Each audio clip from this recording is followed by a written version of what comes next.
Coming to paperback and e-readers, John Haynes, Illuminati. The man who rules the world takes on the head of the global elite in this action-packed, all-new John Haynes series adventure. Pre-order your copy of John Haynes Illuminati on Amazon.com and online booksellers everywhere.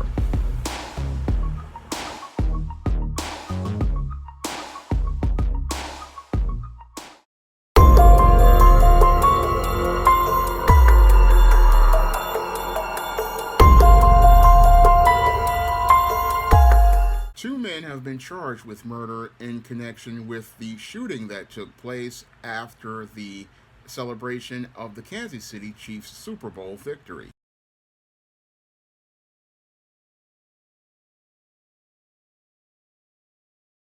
Tonight, two adults are now facing charges for the shooting at the Kansas City Chiefs Super Bowl parade that happened last week.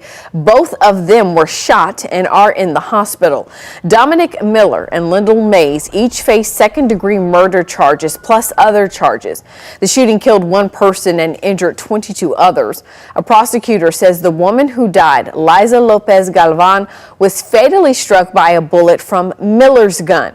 Now, investigators say Mays got into an argument with someone he had no known history with, telling police he pulled out his gun first, randomly picked someone in the group of people he was arguing with, which included children, and started shooting. The prosecutor says everything unfolded quickly. Almost immediately, others pulled their firearms. Now, the other man, Miller, told police he heard gunshots and saw someone shooting at him, so he pulled out his gun and returned fire. Both men are being held on $1 million bond, and again, they remain in the hospital. Two juvenile suspects were taken into custody last week on gun-related charges connected to the shooting. The prosecutor says every shooter involved in this case will be held accountable.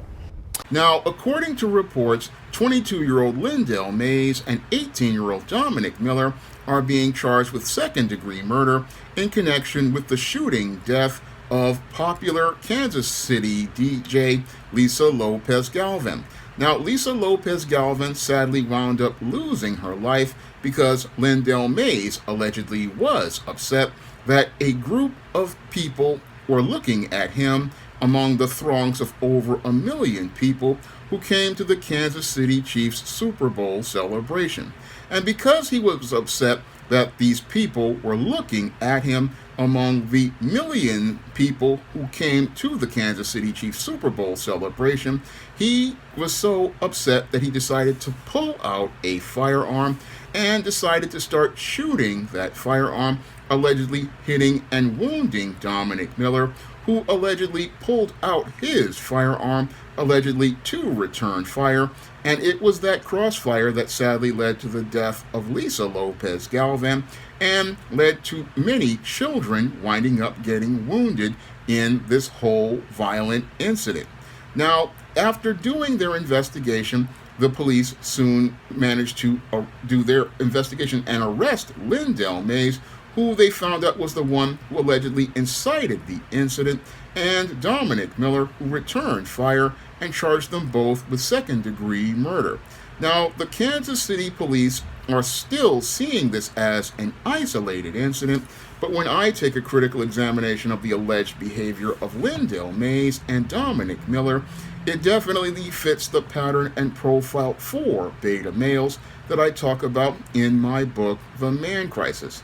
And it's clear to me that both Lyndall Mays and Dominic Miller were raised in a dysfunctional single mother household, and because these boys were raised in a dysfunctional single mother household, they did not know how to navigate social situations because they were never taught proper male life skills, proper male survival skills, or proper conflict resolution skills. And because these males were taught dysfunctional ideals about manhood, they came down to this Kansas City Chiefs celebration and did not know how to function in a large crowd. And because they didn't know how to function in a large crowd, they brought their ghetto culture down to that celebration. And once they started seeing eyes being focused on them, they decided to go out here and react impulsively at somebody looking at them by going out to pull out a firearm to try to make people not look at them, not understanding, ironically, what they were doing was drawing more attention to them. And as they were drawing more attention to them, what they were doing was escalating a situation which was nothing but trivial and turning it into a major felony crime. And this is something that I saw happen many times growing up in the South Bronx. I saw many of these males basically turn a guy just looking at them into a fist fight when I was growing up in places like IS 148 and Park West High School back in the 80s. And many of those guys, because they wanted to use this as an opportunity to show how much of a man they were, they wound up putting their entire life in jeopardy, because many of these men really didn't have good male life skills, good male survival skills, in order to understand how to resolve conflict in a critical thinking fashion. Now, the average ordinary boy or man out here doesn't really care if somebody's looking at him, because he understands if he's in a large crowd, people are gonna look. But his response to people looking is to not pay attention to those people, because his focus is on more important things like his intangibles of manhood, such as his dignity, self-respect, and his freedom, because he understands those intangibles are worth more than somebody looking at him. A man who was raised in a functional fashion understands, yeah, people are gonna look, and even people are gonna say things, but those things really don't matter in the scheme of life, because what somebody says and what somebody looks at you means absolutely nothing, because at the end of the day, you want to be able to go on to pursue your goals, and you need your freedom to pursue your goals. Unfortunately, with a lot of these beta males who have been raised in single mother households, these guys do not have any sort of security as related to their masculinity or their manhood. And whenever they see somebody paying attention to them, they want to go out here and try to find a way to show how much of a man they are to the world by acting out in a violent fashion. And they believe if they act out in a violent fashion, this will show the world how much of a man they are by showing how tough they are. But in actuality, what they're showing the world is how insecure they are about their manhood and their masculinity. Because when it comes to a man who is insecure, he's going to be upset about people looking at him. And what he wants to do is to keep people's eyes away from him in an effort to show how tough he was. Because if people are looking down, they're not looking at him and showing him how insecure he is. And in order to compensate for their insecurity, what these guys do is go out here and pull out a firearm, thinking that this is going to show how tough they are. But in actuality, what they're showing the world is how cowardly these individuals are, because only a coward needs to go get his 9mm of courage in order to show how secure he is as a man. And that's basically what happened here with Lindell Mays and Dominic Miller. They tried to show how much of a man they were among the million people who were celebrating the Kansas City Chiefs Super Bowl victory, and they showed the world how dysfunctional they were in the middle of that crowd, because only an extremely insecure person is going to go pull a gun in the middle of a crowd of 1 million people and pull a gun out in front of children. Only an insecure person who is a complete coward is going to go and participate in this kind of action. And that's what a beta male does. He wants to show how much of a man he is, but sadly he shows everybody how cowardly and weak he actually is, because he thinks he's going to show out to everybody, but all he showed everybody is that he just does not know how to function in social circles. And that's basically what Lindell Mays and Dominic Miller allegedly showed everyone that they grew up in a dysfunctional fashion because men who are 22 and 18 years old should be secure enough in a large group at a celebration of over 1 million people to understand that, yeah, people are gonna look, people are gonna say things, but that shouldn't matter to you because when you're out here in this world, you need to be focused on your goals and your purpose, because those of us who are focused on our goals and our purpose understand that our freedom is more important than getting upset over a look. No, we understand that our freedom is the most important thing in this world, and you don't want to sacrifice your freedom over something as trivial as a look. And that's what happened to Lyndell Mays and Dominic Miller. They have basically sacrificed their freedom because now that they are being charged with this second-degree murder of Lisa Lopez Galvan, a mother of two, they are going to go from being free on these streets to winding up on the road to possibly being taken to the prison, to the jail, and put on trial. And after they're put on trial, they basically are possibly on the road to being convicted and going from being free in these streets to being inmates who will be wearing orange jumpsuits and being in the penitentiary, dealing with the authority of the CO, who will be intensely looking at them.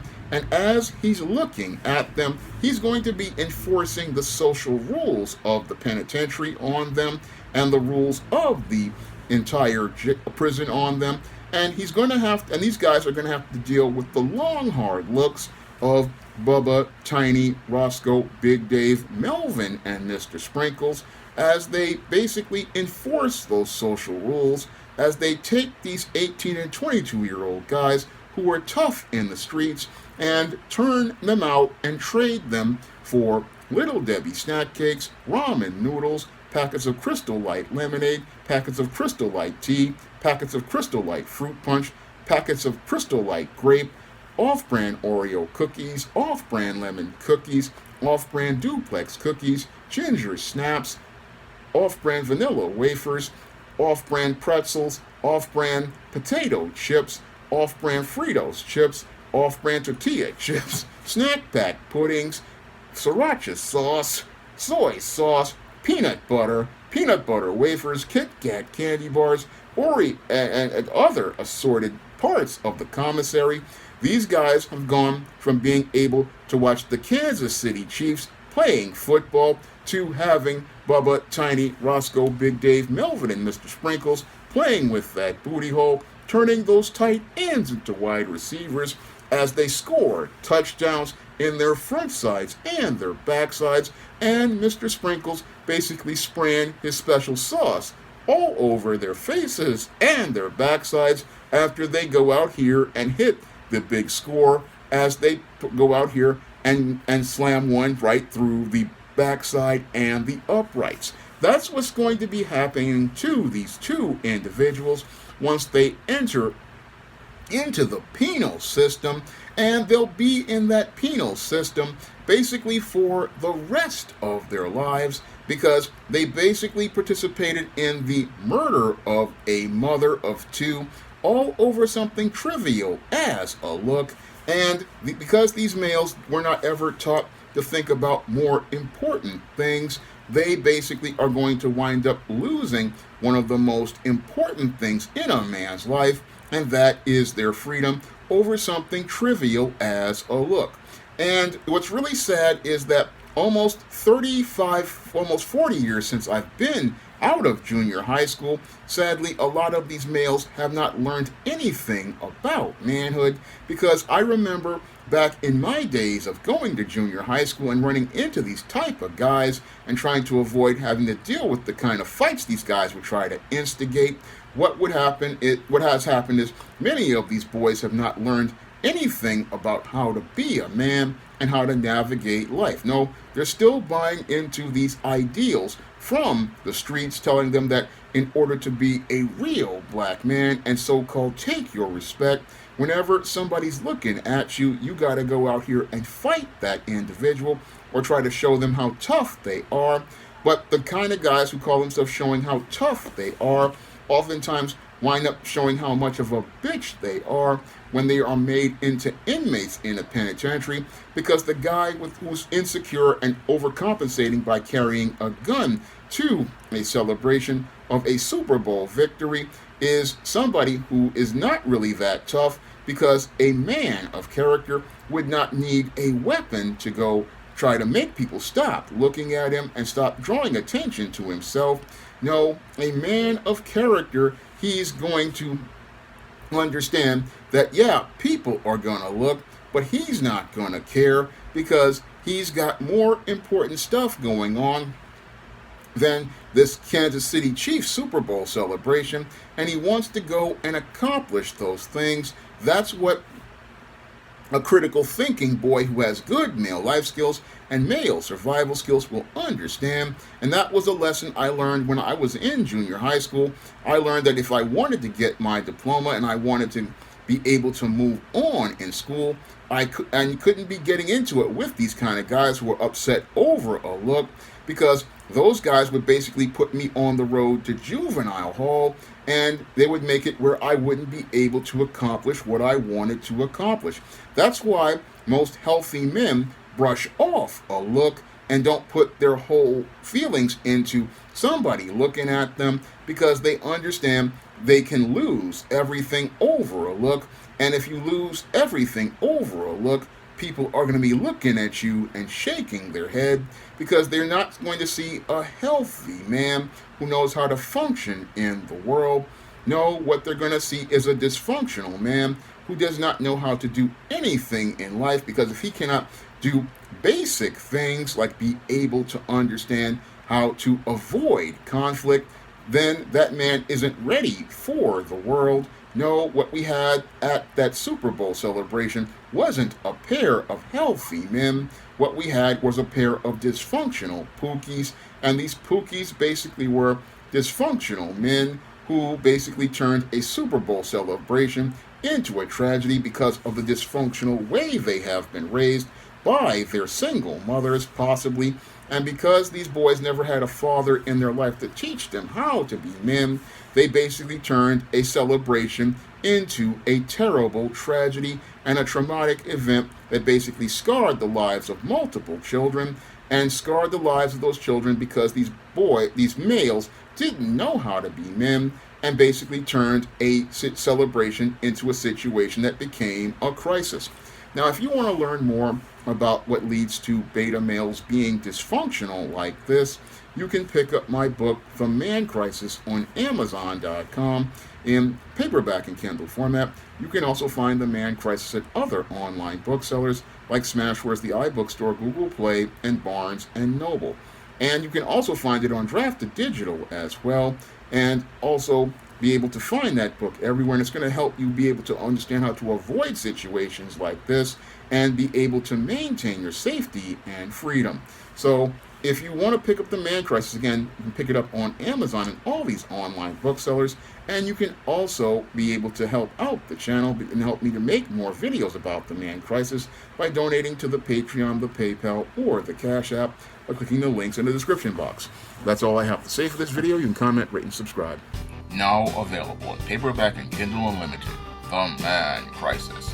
Learn why so many men are struggling to find their way in an increasingly gynocentric world in The Man Crisis. Get your copy of The Man Crisis in paperback and Kindle Unlimited today. Now available in paperback. From the author of the critically acclaimed book, The Man Crisis, comes The Woman Crisis. Learn why so many women have become lost in their quest to have it all in The Woman Crisis. Get your copy of The Woman Crisis in paperback at Amazon.com and online booksellers today. Support Black-owned and Black-operated digital broadcast media. www.niceradionetwork.com. Nice Radio Network, broadcasting 24 hours a day, 7 days a week.